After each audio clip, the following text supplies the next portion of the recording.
Hey, how's it going, guys? So this is Ben from the Python BACnet Stacks Playground. So we're back again, kind of studying some grid search. As these are brute force algorithms and something very experimental for me in load load flexibility, demand side management practices. This little article I wrote and we talked about the last video experimented with a calibrated Energy Plus model and then running some simulations directly on the Energy Plus model. Um, so the idea was is that we were running the demand flexibility at midnight with current weather data, and then kind of seeing like how can we optimize when HVAC systems start so the theoretical demand from the physics model is like what we were optimizing for, and then further iterating through from a cost perspective to seeing if should we run the building 24/7, should we try not to peak the demand. So like we peak the demand in the winter if it's an electric heating building. Usually when it starts up on the coldest morning, big surge of electricity to warm up that building. If it's natural gas boiler system, we wouldn't have to worry about that. But if it's a cooling season, like we are in peak cooling season in the northern hemisphere, July, August, really hot afternoons. Usually it's that late peaking moment in the afternoon cooling season, hottest time of the day. So that's when you would try and optimize somehow. Sometimes that could be through shuffling schedules around on the building automation system for load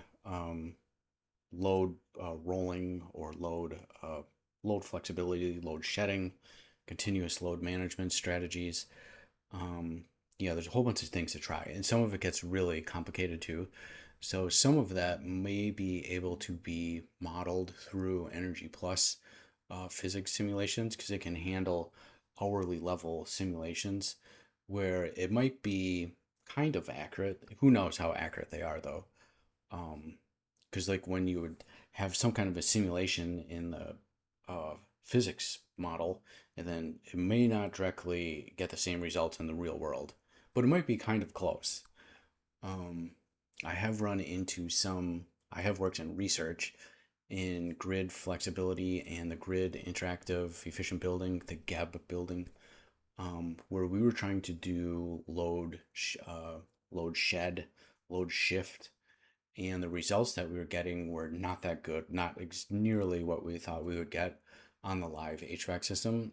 And sometimes it had to do with it was a variable volume air handling unit system with VAV boxes, and the minimum flow rates were so high from the year it was designed for the ASHRAE 62.1 that even in peak cooling season, that the VAV system was always at a minimum flow rate all the time. So like when you try and take the load off of it, there was no place for it to go any lower, so you didn't get any results.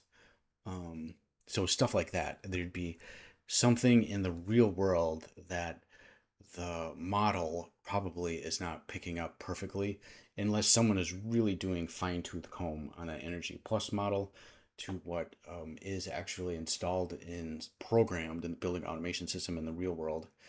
Um, I think some of the stuff that I'm doing is Energy Plus has like an auto sizing the HVAC system, and then we're trying to match it up to fuel use.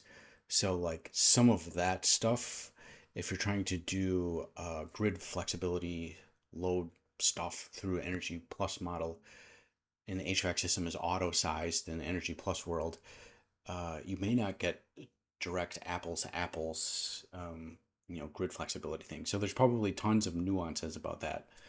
Um, but I do think that there might be things that you can do with battery systems in Energy Plus, which is a really hot topic for grid flexibility, changing time of use rates.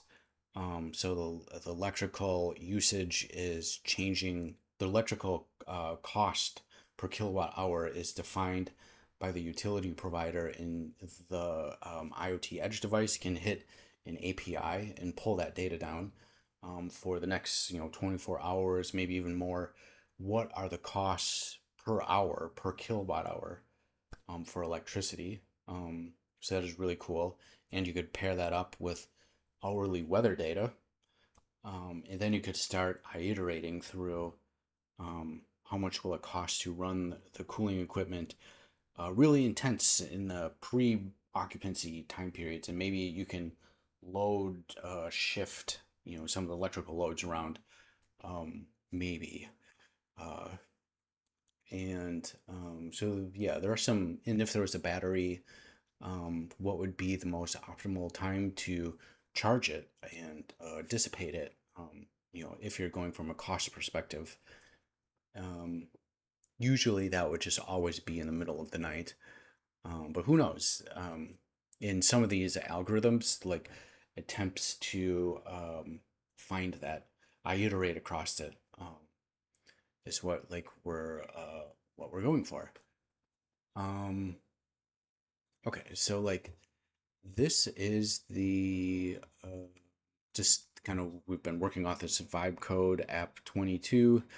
Um, this let's see, this was the building in southern Wisconsin, the heat pump building, and I still want to do some kind of BACnet server for it, like how model or grid search algorithm could potentially look like in the IoT edge. So prototyping it. So it's still like we're getting there, and like I am working on this vibe code app 23 at the moment. So this is the LB&L building 59, just a public data set on the internet, and I cannot dial it in to guideline 14. So I have some AI agents just working off of there's skills, agent skills in here somewhere.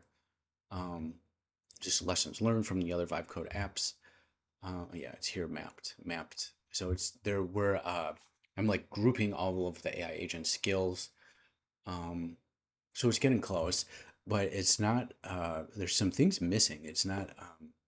I can get like the AI agents like maybe like 30 Energy Plus simulations, and kind of dialing in some architectural records for what's on the internet. And then this data set even has occupancy loads, people counting in the data set. And then I'm also using, excuse me, some of the analytics from the data set. So like you can have the AI agent whip up some Python code, pandas computing library, which is really good for statistics. It's just like what are the potential set points of this HVAC system?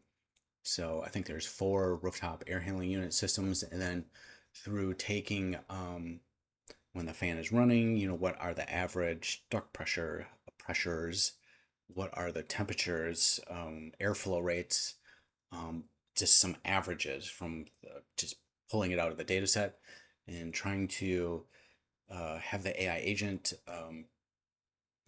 dial in and see if I'm meeting guideline 14. So this net mean bias, and then this coefficient for root mean squared error still not being met. I think the net mean bias is like the this is like a monthly check. So like per month, you have to meet guideline 14 on the this should be electrical energy usage per month compared to actual to Energy Plus model. They have to be within a tolerance percentage. And then same thing with I'm sorry, I think this is the monthly usage over here, and then this is the yearly usage. So my Energy Plus model is like needs to be within 5%, and this needs to be within 15%. So maybe we can look into that later. So I do. Yesterday I was using ChatGPT, but it does throw. I was really pushing the heck out of ChatGPT, and like these features of just using my phone to code with a GitHub plugin and a ChatGPT app, which is super cool and mind-boggling. I can do this all from my smartphone, but it does, it'll say you've ran out of usage. So I really ran to the usage of OpenAI on their $20 a month thing, which is super generous, but it will say, you're all done. And so I do have, okay, so Cursor agents, let's see what's their latest and greatest. Ooh, so I do have a new champion model. See if I can meet this. So I am passing on so one model. Okay, so what do we have here? Takeaways. The weekday only HVAC simulation. So there are things in here. See, let's just go. It's gonna ask it to keep going on that R22 model, and oh no, this is guideline 14. It did pass. Wow, cool. Okay, so like we're under 5% here, and we're under 15% here. I thought this is the best model, R22. So it looks like this watt per meters, dialing in lighting, measured MEL, standby weekend, lights. So apparently plug loads, and supply fan pressure requirements. Claim says load, schedule, dial, and screening not calibrated. Probably unchanged. Fan PA pascals. It's not a unit. I'm used to looking at inches water column. Isn't measured. Fan power evidence. Huh. Cool. So let's just say like, what was the big takeaway in the champion model? Was it dialing in HVAC or architectural records or both?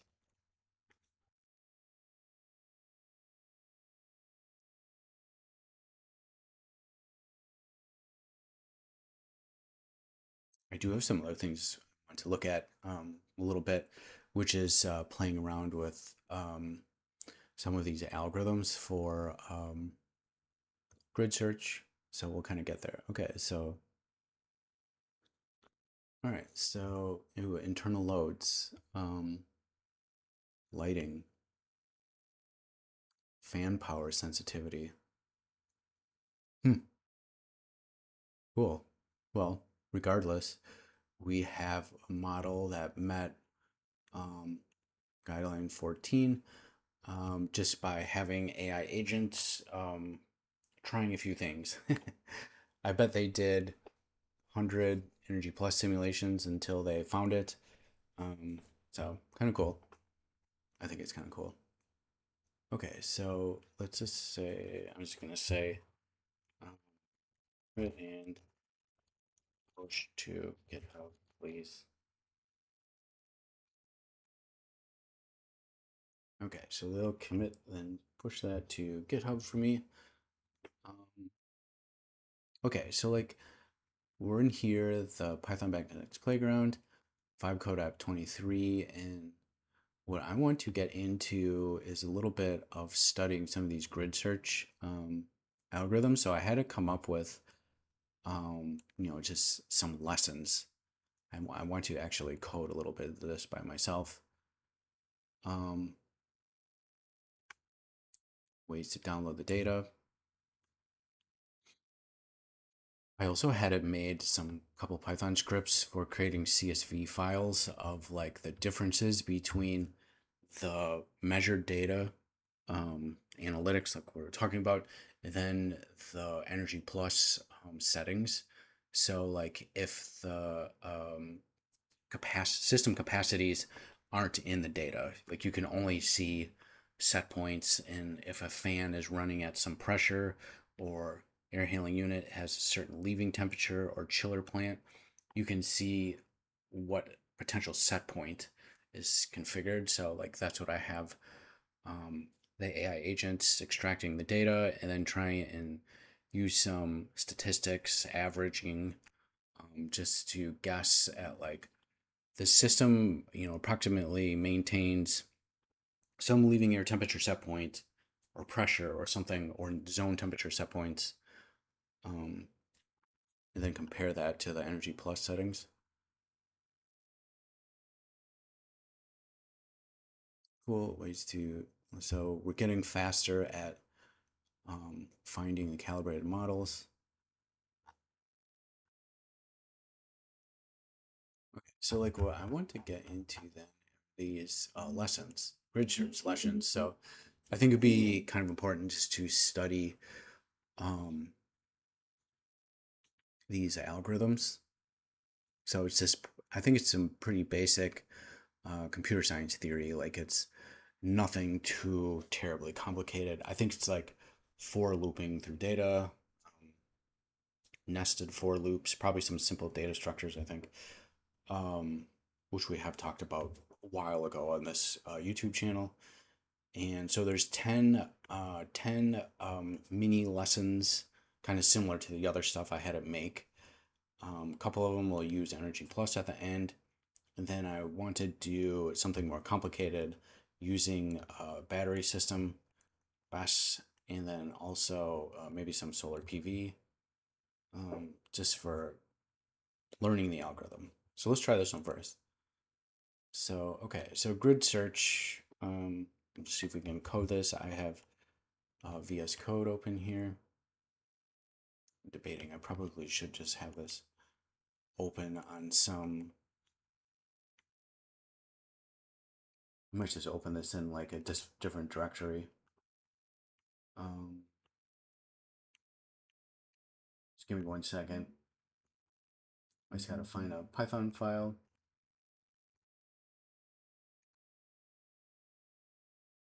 Just gotta steal one from another place, and I'm just gonna make it generic.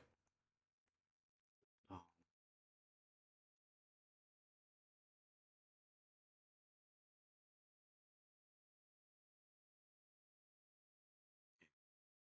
VS Code.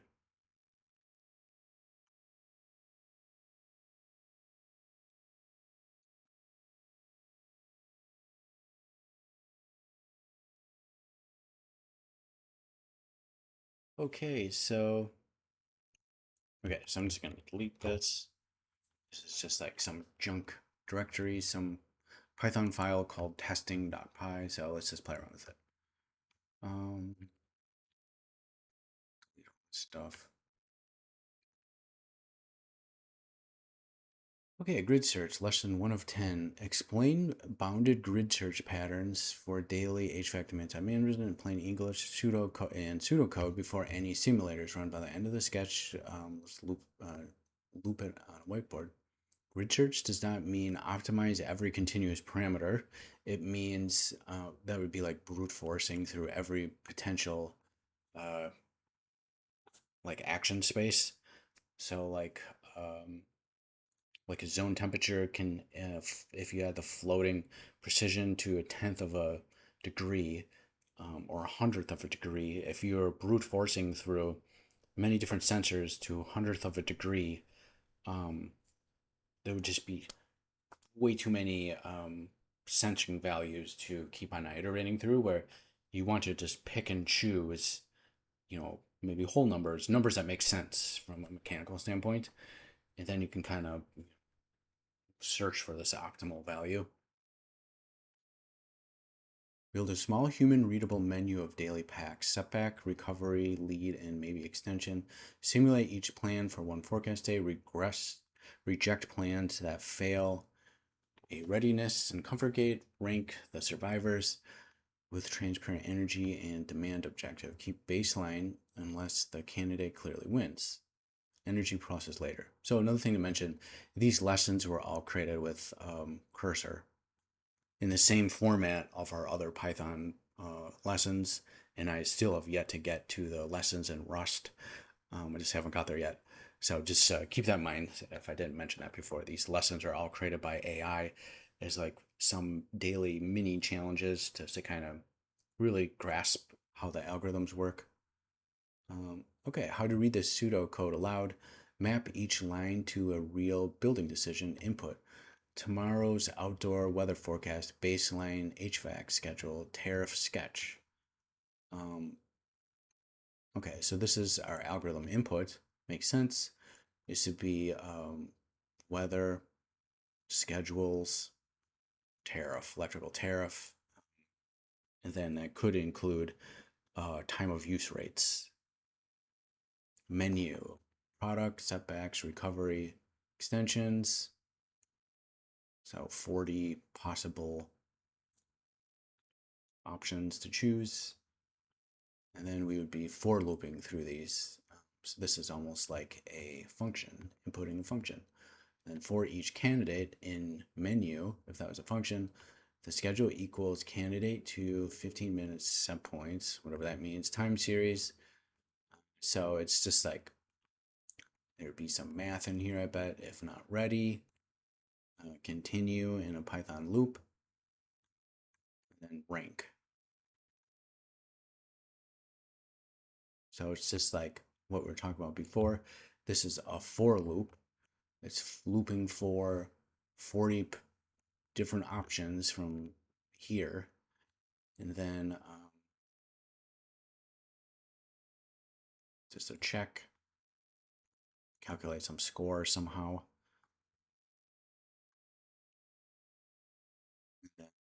Yeah, it's basically just kind of reminds me of like simple, like computer science 101. They have like sorting algorithms, and you kind of shuffle the data around until everything's like kind of shuffled to the best optimized array. So I think it'd be something kind of like that, where we're based on like this reward calculation, like we come up with the best potential setting for the HVAC schedules, and then you kind of rank all these and sort it again. So I think it'll be something like that.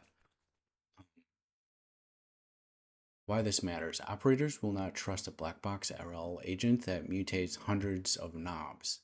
A finite menu of setback recovery plans is auditable. You can say that we tested 16 schedules, 3 failed readinesses, and this one saved the most dollars. Mini example.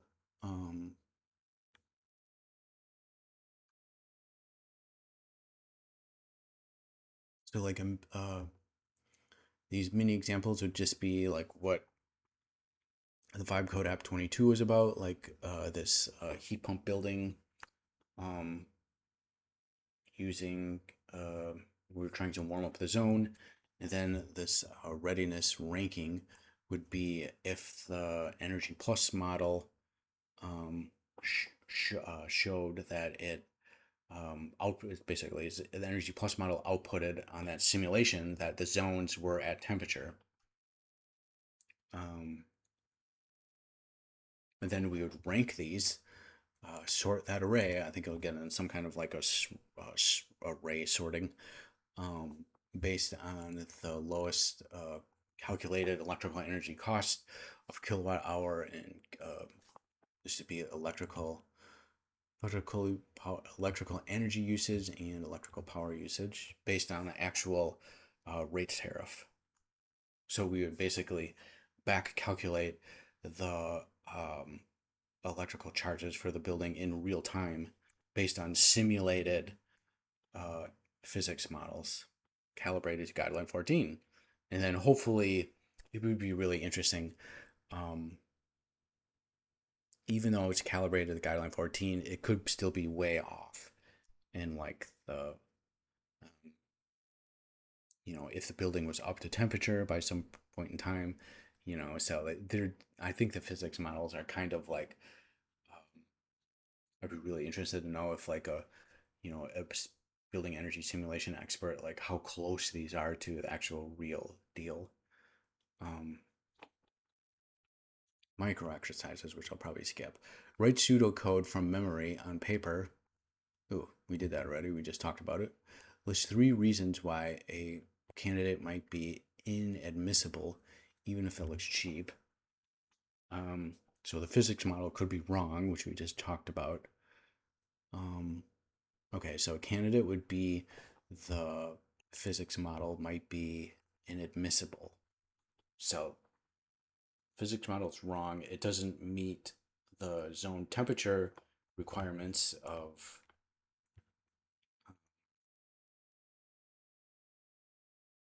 trying to think of a third one, even if it looks like it could be the winner. 3 reasons why a candidate might be inadmissible.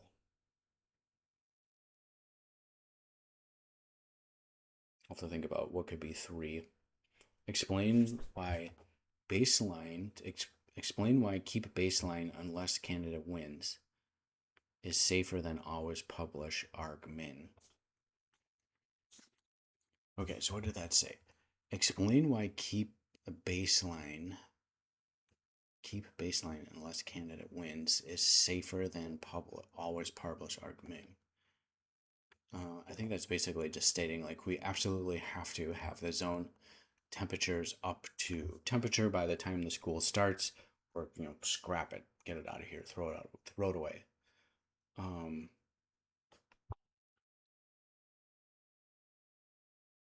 So baseline, I think for us in this reward policy was just running the HVAC system 24/7. So it comes down to the zones have to be to temperature, regardless. It's the most important thing. Even in temperature control contracting, if you're not doing that at the school, you're going to get fired.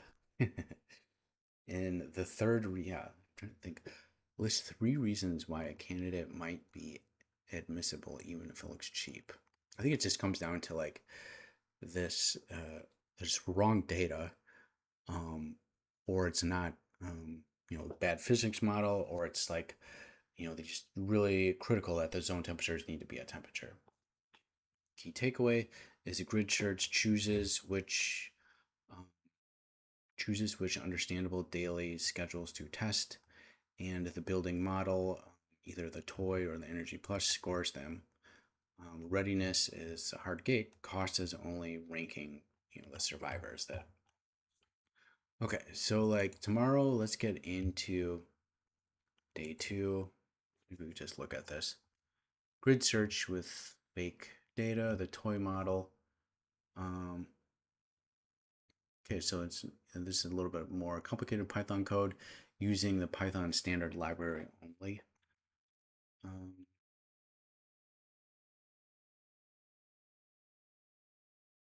So it actually made the script, and it didn't even have us use it. So maybe we could just take a look at it. Maybe we could just do 2 of these. Grid search outputs. Whoops. Fake data grid search. Okay, so these were our zones from like the school. That's a tuple when we studied our data structures earlier. Time steps, so like 96 time steps, and this would be a tuple of fake weather data, so we would get that from the internet. And then this would be electrical energy cost per hour, and on peak demand rate of $12.25 per kW, and this distributed demand rate of $1.75. And then we would actually go and this is like this really simple rate structure. So we'd just be calculating this in real time.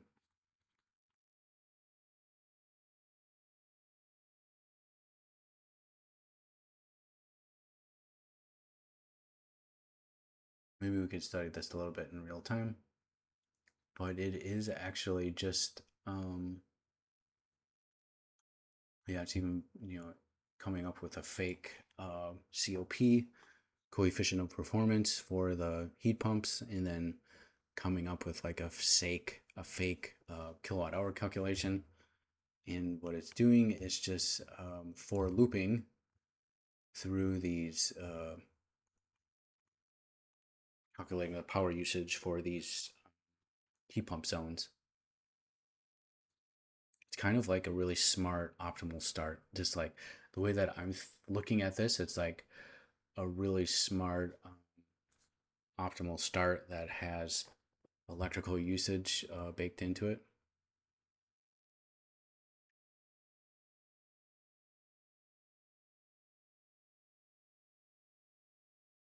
So this is a pretty big program, even with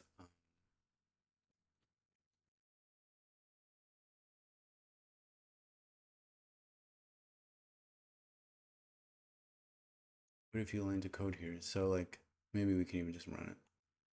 So lessons, so we have grid search, day 2, 2 lessons a day. Paste. Oops, didn't like that.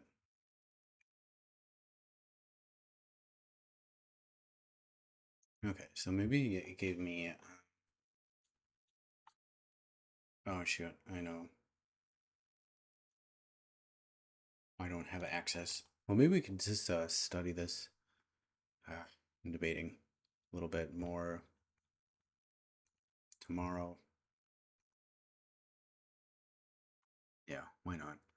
I think we did kind of study this a little bit, so it's just like the only thing that this does not factor in is the reward policy.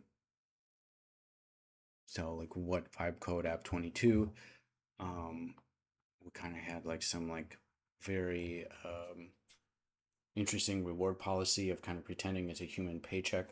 But this is actually just saying if the computing costs, lowest costs, so which is probably fine as well.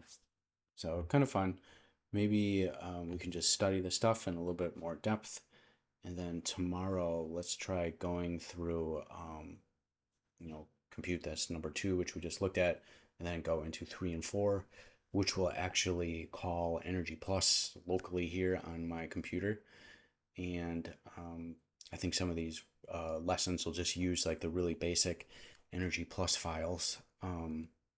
Maybe we can even open it up in the Energy Plus IDF and just peek at it. But it's just like the idea is just to study some of these algorithms in a little bit more detail and to see how they work. So hopefully you guys are liking this. Feel free to look me up on Discord. I'll also see you guys tomorrow.